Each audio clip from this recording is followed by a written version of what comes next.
அவங்களும் காசை வாங்கிட்டு இந்த டீலுக்கு ஒத்துக்கிட்ட மாதிரி தான் தெரியுது. அப்படியே இந்த சீனை கட் பண்ண ஹீரோ அடுத்து முட்டாவே இவங்க 2 பேரும் அவங்களோட பயணத்துல ஒரே ஒரு வில்லேஜ் மட்டும் தான் இது வரைக்கும் கடந்திருக்காங்க. இதுலயே பயங்கர டயர்ட் இருந்தாலும் ரொம்ப தூரம் போகணுமே அப்படின்னு சொல்லிட்டு பேசிட்டு இருக்கும்போது நம்ம ஹீரோ 4 வில்லேஜ் கடக்கிற வரைக்கும் நான் ரெஸ்ட் எடுக்க மாட்டேன் அப்படின்னு சொல்லுவாரு. அடுத்து அவங்க 2 பேரும் அவங்களோட பயணத்தை தொடங்க ஆரம்பிக்கிறாங்க. நடந்து போயிட்டு இருக்கிற பாதையில தான் இவங்க 2 பேரும் நல்லா தான் பேசி நடந்து போயிட்டு இருப்பாங்க. நம்ம ஹீரோட கையில ஒரு அம்பு வந்து இறங்கி முட்டாவே மட்டும் யார் அப்படின்னு சொல்லிட்டு பார்க்க போவாங்க. அதே சமயத்துல நம்ம ஹீரோக்கு பின்னாடி யாரோ ஒருத்தர் வந்து அவரோட கையை வெட்டி எடுக்கிறாங்க. பார்த்தா ஷீரா அவரோட கையை நம்ம ஹீரோ வெட்டி எடுத்தாருல, அதுக்கு இருக்கிற விதமா நம்ம ஹீரோட கையை வெட்டி எடுக்கிறதுக்காக வந்திருக்கான். அவரோட கையை வெட்டி எடுத்தது மட்டும் இல்லாம அந்த கை ஃப்ரெஷ்ஷா இருக்கும்போது நீ டாக்டர் போனா ஒட்டி வச்சிடலாம், ஆனா அவனுக்கு போக வழி இல்ல அப்படிங்கிற மாதிரி சொல்லிட்டு இருப்பாங்க. இது தெரியாத நம்ம ஹீரோ இம்மாட்டர் அப்படிங்கிறது. ஆனா அவனும் அவனோட வாயை விட்டு பேசிக்கிட்டே இருக்கேன். அந்த இடத்துக்கு மகேஷ் வந்துருவான். அந்த 8 பேரும் யாரும் போவாங்களா நீ ஹயர் பண்ண அப்படின்னு சொல்லிட்டு ஷீரா கிட்ட கேட்கும்போது அவங்க யாரு தான் அதுக்கு இப்ப என்ன அவங்களுக்கு நான் பாதி பேமெண்ட் கூட பே பண்ண வேண்டியது இருக்கு அப்படின்னு சொல்லிட்டு சொல்லுவாங்க. அந்த மீதி காசை என் கிட்ட கூட அப்படின்னு சொல்லிட்டு கேட்க ஷீரா ஒண்ணுமே புரியல. அதுக்காக அந்த காசை வாங்கிட்டு தரணும், அவங்களுக்கே முடிக்கிறதுக்கு வேலை அதிகமா இருக்கு அப்படின்னு சொல்லிட்டு சொல்லும்போது அவங்களுக்கு எதுக்கிட்ட காசு அப்படின்னு மகேஷ் சொல்லும்போது அவனுக்கே புரிய வருது அவங்க 8 பேரும் கொலை பண்ணிட்டான் அப்படிங்கிறது. ஷீராக்கு இவனை பார்க்கும்போது எங்கேயோ பார்த்த மாதிரி ஃபீல் ஆகுது. பிகாஸ் இதுக்கு மேல ஒரு மிஷின்ல முட்டாபை கொலை பண்றதுக்காக வந்திருப்பான். இடத்துலயும் இல்லாம போக ரெண்டை புக் பண்ணி அந்த இடத்துல வச்சு ரெண்டையும் கொலை பண்ணிருப்பான். முட்டாபை எப்படி இருப்பான் அப்படிங்கிறது இவனுக்கு தெரியாது. அதனால யாரானு அப்படின்னு சொல்லி கேட்க நம்ம ஹீரோ கூப்பிட்டு மாச்சி அவங்கிட்ட சொல்லுங்க அப்படின்னு சொல்ல ஒரு தன விட்டு அதான் ஒரு கை போயிடுச்சு என்ன பண்ண போறான் அப்படின்ற மாதிரி என்ன பார்க்கும்போது ஹீரோட கையை ஒட்டி வச்சுட்டு இருந்துச்சு நிப்பாரா. இவனுக்கு ஃபர்ஸ்ட் ஆச்சரியமா இருந்தாலும் அதுக்கடுத்து எக்ஸைட் ஆக ஆரம்பிக்கிறான். நான் எத்தனை தடவை எங்க வெட்டினாலும்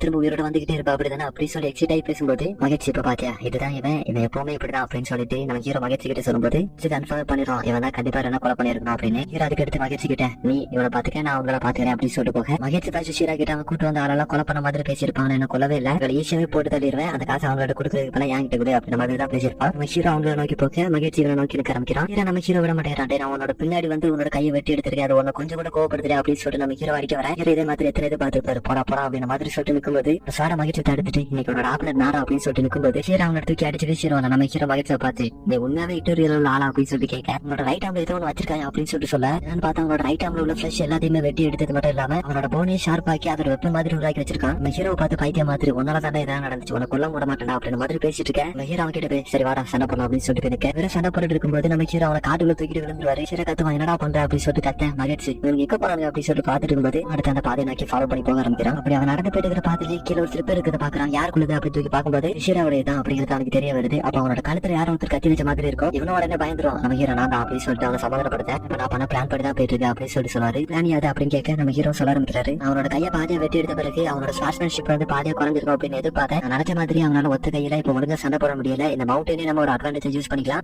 ஒரு பெரிய வாய்ப்பா இருக்கும் அப்படின்னு மகிழ்ச்சி கிட்ட சொல்ல நீ சண்டை போட போல அப்படின்னு மகிழ்ச்சி கேட்கும்போது உன இவ்வளவு தூரம் கூட்டு வந்து சும்மா நான் எடுத்துட்டு இருக்கேன், அவங்க 2 பேருக்கும் சேர்த்து ஒரு பேரி கிரவுண்ட் ரெடி பண்ணி தந்திருக்கேன், போடா போய் சண்டை போட அப்படின்னு சொல்லிட்டு அனுப்பிவிட அந்த காட்டை விட்டுட்டு வெளியே வந்து பார்த்தா இவங்க கூட்டு வந்து அதெல்லாம் நம்ம ஹீரோ கொலை பண்ண முயற்சி பண்றாங்க. அவங்க பாக்குறதுக்கு ஒரு ப்ரொஃபஷனல் கில்லர் மாதிரி தெரிய மாட்டாங்க. நம்ம ஹீரோ அவங்களோட கொல்ல வேணாம் அப்படின்னு சொல்லிட்டு டாஜ் பண்ணிக்கிட்டே இருப்பாரு. நம்ம ஹீரோ படுக்க போட்டு குத்திட்டு செத்துட்டானா அப்படின்னு சொல்லிட்டு அவங்க 3 பேரும் டிஸ்கஸ் பண்ணிட்டு இருப்பாங்க. நம்ம ஹீரோ கொஞ்சமா இருந்துச்சு நான் அவங்க 3 பேரையும் கொல்லாம வர மாட்டானா அப்படின்னு சொல்லிட்டு ஒரு கட்ட குரல்ல சொல்ல சரி நாங்க தெரியாம பண்ணிட்டோம் அப்படின்னு டப்புன்னு உட்காந்துருவாங்க. அவங்க எல்லாரும் மன்னிச்சிட்டேன், ஷீரா வரதுக்குள்ள நீங்க பண்ண வேண்டியதெல்லாம் பண்ணிட்டு போங்க அப்படின்னு நம்ம ஹீரோ சொல்ல அப்படின்னா நீங்க எங்களை மன்னிச்சிட்டீங்களா அப்படின்னு அவங்களும் இந்த இடத்த விட்டு கிளம்ப ஆரம்பிச்சிருவாங்க. இல்லடா அவங்கள யாரா ஃப்ரீயா விட்டு ஷீரா என்ன கொலை பண்றதுக்காக அவங்களுக்கு அந்த காசை தந்துட்டு போங்க அப்படின்னு சொல்ல அவங்க 3 பேரும் சேர்ந்து 3 காயம் மாதிரி தூக்கி நீட்டுவாங்களா இதுக்கான என்ன கொலை பண்ண வந்தீங்க அப்படின்னு மாதிரி நம்ம ஹீரோ பாப்பாரு. அந்த 3 பேரையும் அடுத்து அனுப்பி விட்டுட அப்படின்னு சீனை கட் பண்ணி இங்க மகேஷ் என்ன பண்ணிட்டு இருக்காங்க. அலைக்கு கீழே ஒரு உடன் ஹவுஸ் மாதிரி இருக்கும், இதுக்குள்ளதான் போய் ஒளிஞ்சிருக்கணும் அப்படின்னு சொல்லிட்டு மகேஷ் நைசா நடந்து போயிட்டு இருக்கேன். ஒரு ஓட்ட வழியா உள்ள ஆள் இருக்கா அப்படின்னு சொல்லிட்டு பாக்க அவனோட ஓட்ட வழியா வெளியே பாத்துட்டு இருப்பான். மகேஷ் விரைவா செயல்படுறதுக்குள்ளேயே அவன் இவனை அடிச்சு போட்டு மட்டும் இல்லாம நீங்க என்னடா பண்ணிட்டு இருக்க மாஜிங்க அப்படின்னு சொல்லிட்டு அவன் பார்த்து கேட்க நான் வாக்கிட்ட பல தடவை சொல்லிட்டேன் இன்னைக்கு நான் தான் உன்னோட ஆப்பனட் அப்படின்னு மகேஷ் சொல்லும்போது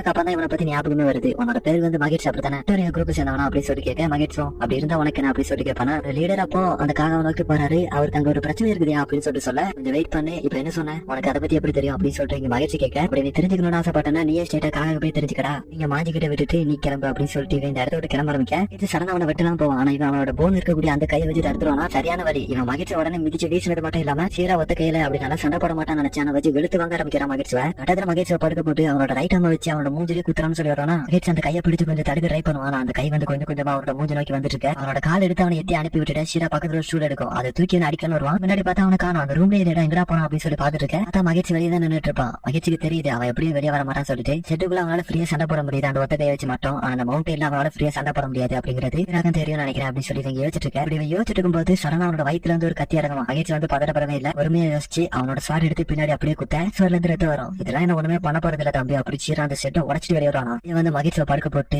என்னடா பண்ணிட்டு இருக்க நீ சின்ன பையன் அப்படின்னு சொல்லிட்டு அவனை கொல்ல வரும்போது மகிழ்ச்சி தான் சின்னதா பழக்கத்தை வச்சிருப்பான். அதுல ஒரு கத்தி எடுத்து அவனோட பாரியா போன கை இருக்குல்ல அதுல உள்ள 4 ஆம்ஸ் பாரியா வெட்டி எடுக்க ஆரம்பிக்கிறான். மகிழ்ச்சியை விட்டுட்டு என்னடா பண்ற அப்படின்னு சொல்லிட்டு கத்த ஆரம்பிக்க மகிழ்ச்சி அவனோட கழுத்துல சோட வச்சு இதே மாதிரி தானே என்னோட செஸ்டே வெட்டி எடுத்த அப்படின்னு சொல்றது மட்டும் இல்லாம அவனோட செஸ்ட்ல 2 வெட்டி அவனை தூக்கி வீசுறான். ஆரம்பிக்கிறான். அந்த மண்டே சாகவே இல்ல. இப்ப அவனோட சைக்கோ ஸ்பீச் கொடுக்க ஆரம்பிக்கிறான். ரெண்டையும் அவன் பண்ணக்கூடிய தொழிலையும் வச்சு தப்பு தப்பா பேசுவான். அதுக்கு மகிழ்ச்சி அந்த அளவுக்கு ரியாக்ட் பண்ணவே மாட்டான். அவன் வந்து ரெண்டு வெட்டினது எதுக்காக, அதுக்கடுத்து அவ கூட உடலுறவு வைக்கும்போது இந்த சாகும் தருவாயில அவங்களோட பாடி மசில் எல்லாம் வந்து டைட்டன் ஆகுமா. அவன் எதுக்கு சொல்றான் அப்படிங்கிறது உங்களுக்கு புரிய நினைக்கிறேன். இந்த மாதிரி மகிழ்ச்சி கிட்ட சொல்ல மகிழ்ச்சி வந்து எல்லா சிச்சுவேஷன்லயும் காமா தான் இருந்திருப்பான். இவனை பார்க்கும்போது அந்த அளவுக்கு பெருசா ரியாக்ட் பண்ணிருக்க மாட்டான். நீ இறந்த போதுமே கூட அவன் வருத்தப்பட்டிருப்பான். ஆனா அதை வந்து வெளியே காமிச்சிருக்க மாட்டான். ஒரு மாதிரி ரெண்டை பத்தி கேவலமா பேச ஆரம்பிக்க மைண்ட் லாஸ்ட் ஆகி கோவத்துல அவனை கொல்ல ட்ரை பண்ணுவானா. இதை அவன் ஒரு சான்ஸை யூஸ் பண்ணி மகிழ்ச்சியோட செஸ்ட்லயே ஸ்டாப் பண்ணிடுவான். இந்த மாதிரியான நேரத்துல தானே நீ காமா இருக்கணும் அப்படின்னு சொல்லிட்டு மகிழ்ச்சி கிட்டே சொல்ல, சரிப்பா உடனே அவனே ரொம்ப நாள் பிரிச்சு வச்சதுக்கு நீ இப்போ அவ கூட போப்பா அப்படின்னு சொல்லிட்டு இவனுக்குள்ள தயாராக மகிழ்ச்சி வந்து சம்மதமே இல்லாம இவன் கிட்ட பேசுவான். வெளியே இருக்கிறத விட உள்ள நல்லா கூலிங்கா இருக்கா அப்படின்னு சொல்லிட்டு கேட்க, நான் சம்மதமே இல்லாம நீ பேசிட்டு இருக்க அப்படின்னு சொல்லிட்டு கேட்கும்போது உடனே ஷாட உருவிட்டு அவ தூக்கிட்டு அந்த ஷெட்டை விட்டு அந்த காட்டுக்குள்ள தூக்கிட்டு ஓட ஆரம்பிக்கிறான். என்னடா மாஜி பண்ண மாதிரி நீ பண்ணிட்டு இருக்கியா அப்படின்னு சொல்லிட்டு கேட்க, வந்து இனிமே அந்த ஷாட வெளியே எடுக்கல போல அப்படி குத்திக்கிட்டே தான் இருக்கு. இவனை அவனை தூக்கிட்டு அந்த காட்டுக்குள்ள ஓட ஆரம்பிக்க அவனோட ரைட் ஹேண்ட் இருக்குல்ல தூக்கி இவனோட முதுகுல குத்து ஆரம்பிக்கிறான். இவன அந்த வழியெல்லாம் பொறுத்துட்டு அந்த காட்டுக்குள்ள நோக்கி ஓட ஆரம்பிக்க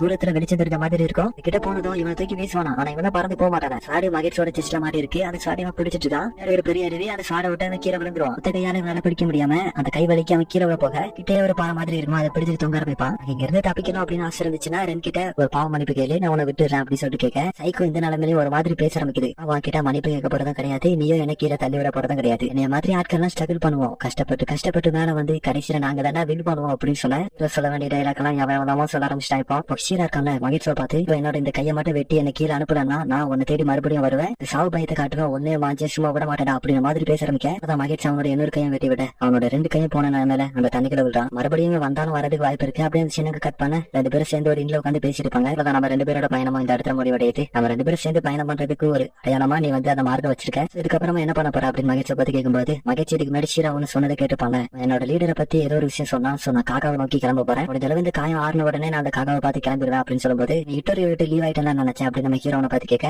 உண்மைதான், இருந்தாலும் நான் ஒரு நபரா அங்க அவனை போய் செக் பண்ணதான் நினைக்கிறேன் அப்படின்னு ஒரு மாதிரி சமாளிப்பானா. நம்ம ஹீரோக்கு புரியுது எனக்கு அவனுக்கு ஹெல்ப் பண்ணணும்னு தோணுது அப்படிங்கிறது இவங்க யோசிக்க, சொன்னது பெருசுன்னா நான் காக்கால தேடி போறேன், ஒருவேளை நம்ம ரெண்டு பேரும் மறுபடியும் ஆப்பனண்டா வரதுக்கான வாய்ப்பு இருக்கு, நம்ம ரெண்டு பேரும் எதிரா இருந்து மறுபடியும் சண்டை போட வேண்டியது வரலாம் அப்படின்னு நம்ம ஹீரோ பார்த்து சொல்லும்போது, ஓகே நம்ம ரெண்டு பேரும் பிரிய போறோம் அப்படின்னு அதுக்கான கிஃப்ட் அப்படின்னு சொல்லிட்டு அவனுக்கு 2 கோல்டு காயின் கொடுப்பாரு. ரெண்டு பேரும் பேசுறத வச்சு பார்க்கும்போது காக்காவை 4 நாள்ல இவங்க ரெண்டு பேரும் அடைஞ்சிருவாங்க போல. நம்ம ஹீரோ எந்த ஒரு தப்பான விஷயத்துல மாட்டிக்கிறாதா அப்படின்னு சொல்லிட்டு இவங்க வருத்தப்பட, சரி அந்த காக்கா வில்லேஜ்கிட்ட கேட்டா போல ரொம்பவுமே டயர்டா இருக்கா, ஒரு கட்டத்துல மயங்கி கீழே விழுந்துருவா. கொஞ்ச நேரம் போக அந்த பாதையில வந்து யாரோ ஒருத்தர் இன்னைக்கு தண்ணி கொடுத்து எடுப்பாங்க. இன்னும் கொஞ்சம் கொஞ்சமா மயக்கம் தெரிஞ்சு நம்ம யார் காப்பாத்தினது அப்படின்னு சொல்லிட்டு பார்க்கும்போது அந்த மூஞ்சை பார்த்து அலற ஆரம்பிக்கிறான். யாரும் சொல்லி பார்த்தோம்னா என்னாச்சு, இவன் அவனோட மூஞ்சை பார்த்து கத்த. அது இந்த எபிசோட இந்த இடத்துல எண்டாகுது.